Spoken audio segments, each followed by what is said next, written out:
Hi Libra, and welcome to your July 2025 forecast. I am Nadia, the astrologer for people who don't believe in astrology but who want to hear their forecast, in this case for July 2025. I apologize for posting it late. I was sick.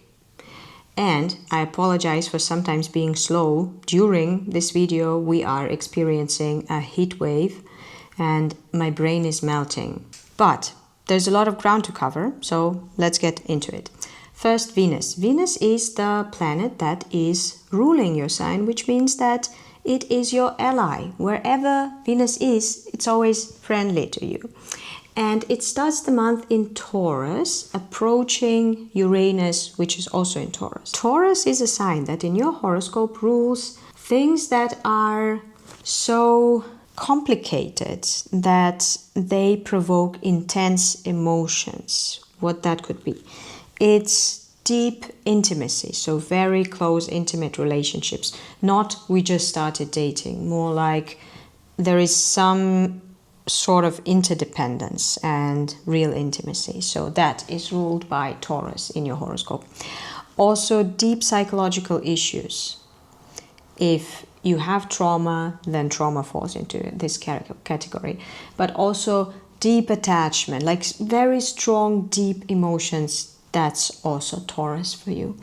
And also it is other people's money, it's how it's called, but under this weirdly named category, what falls is funding, for example. So if your project requires funding, that's Taurus for you. Or if you need a stipend, Taurus. If you are using property that belongs to somebody else, but you can use it, again, Taurus. Debts, working with investors, that sort of thing. But also getting something in terms of like tax return or commission, also Taurus.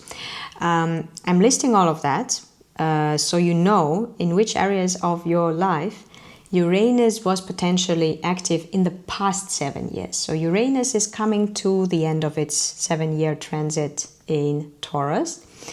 And what it could do during those years is make funding unreliable, unpredictable and unreliable.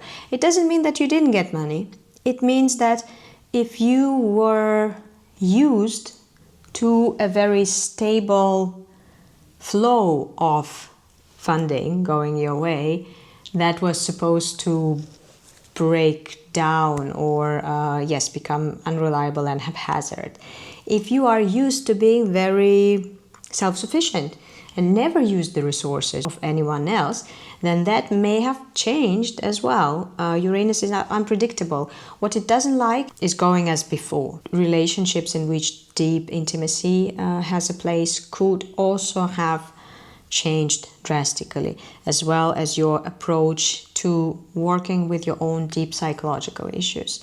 In the first few days of July, Venus will catch up with Uranus at the very, very end of Taurus, and together they may give you some sort of a positive ending to this disruption of this Taurus area of your life. And it may look like if you were applying for funding, you may be getting it. In intimate relationships, it may be a good time. So the 2nd of July, 3rd of July, 4th of July may be a good time to enjoy each other's company and to be weird with each other.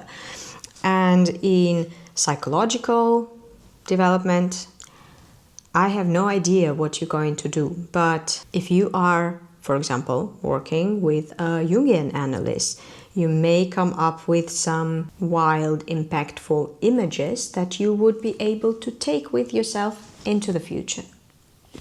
Now, right after that, on the 4th, Venus will leave Taurus for Gemini and will spend the whole of July in Gemini.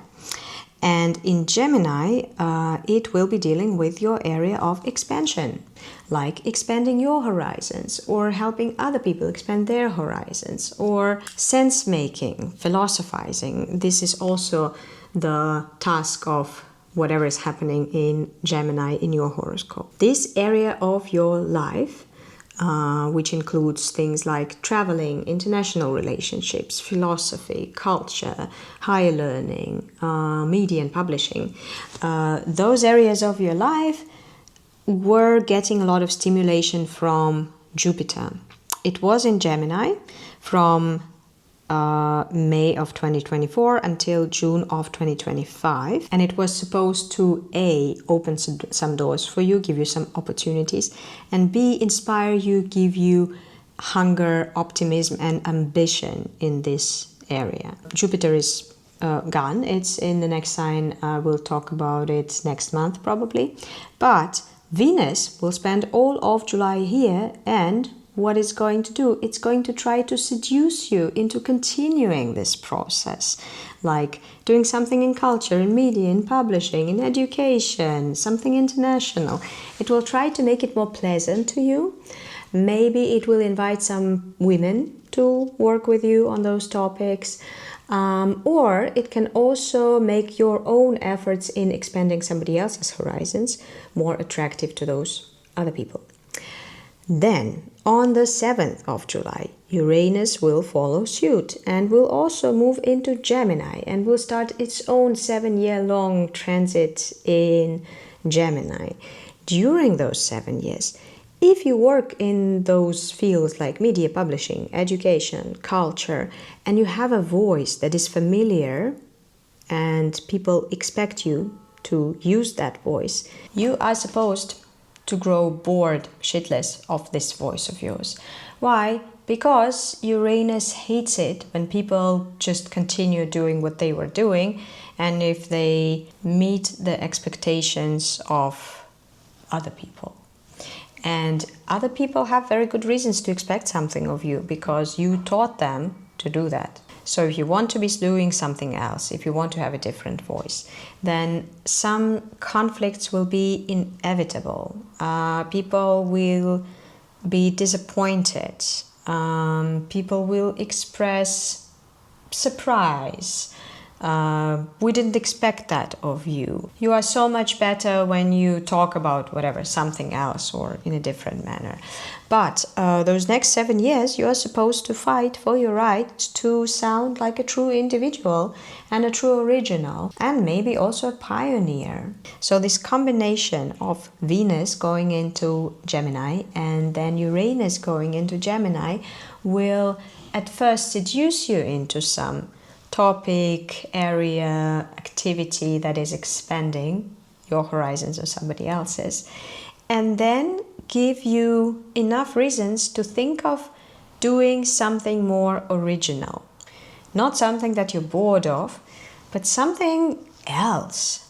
You don't need to be done with this idea in July. It's just the beginning, but this beginning already may give you some valuable clues. The two most important influential planets in the sky in 2025 and 2026 are Saturn and Neptune in Aries.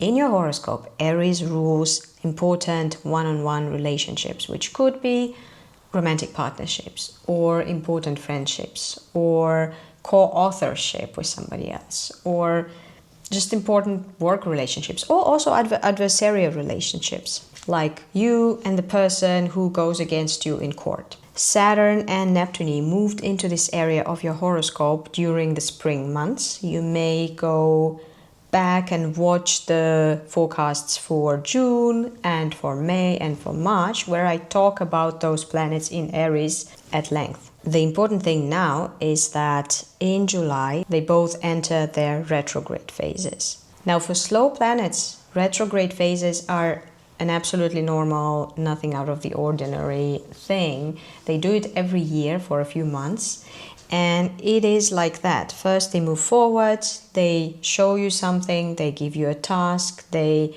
unearth something for you, and then they take a step back, allow you to regroup, gather resources, think about how you will tackle the same issue a few months from now, and then they move forward again. And this will happen with Saturn and Neptune in Aries, in your area of important partnerships. They must have shown you something in this area, something that is either a difficult task that only the grown-up version of you is able to tackle, or some limitations, or maybe a loss, or higher standards that you want to impose from now on.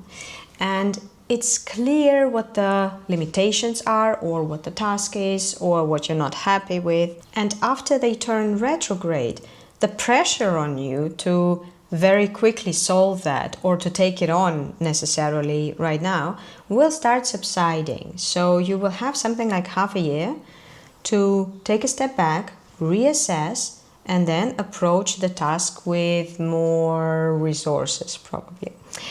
Then there will be a full moon in Capricorn on the 10th of July. This full moon will illuminate your area of home and family. You may want to think back to the New Year's and the New Year's resolutions, and maybe some of the goals you set for yourself had to do with home and family life. If they did, then this full moon is like a milestone where you can assess, am I doing this? Am I not doing this? How am I doing? Mercury is in Leo. It will turn retrograde on the 18th of July. There will also be a new moon also in Leo. And this Mercury retrograde and the new moon, they are connected to each other. So first, Mercury will start asking questions, or giving you thoughts or ideas, or maybe creating some minor problems that if you try to solve them, then you will also ask yourself those questions. And it has to do with the area of life that's connected to the future. Hopes and fears, ideas about what's possible for you in the future, that kind of thing. Something here does not work for you anymore. You will have to figure out what. Maybe also things that happen to you in the area of creativity or romance or enjoyment of life will give you some ideas about what you want for your future, what you don't want for your future, what you see as possible, what you think is impossible. So, on the new moon in Leo on the 24th of July, it's best if you rethink what you think about future and what you think about your social circle, who your tribe is, based on how you want to enjoy life. And then finally on the 31st, Venus will again enter into a different sign. It will leave Gemini and it will enter Cancer. Cancer rules your area of career, business, reputation, and what people think of you in your official role. It will make you more attractive, but there's more to it because Jupiter is already also there. And this I will be talking about in my August forecast. For now, I wish you a beautiful July and see you in the next forecast, Libra.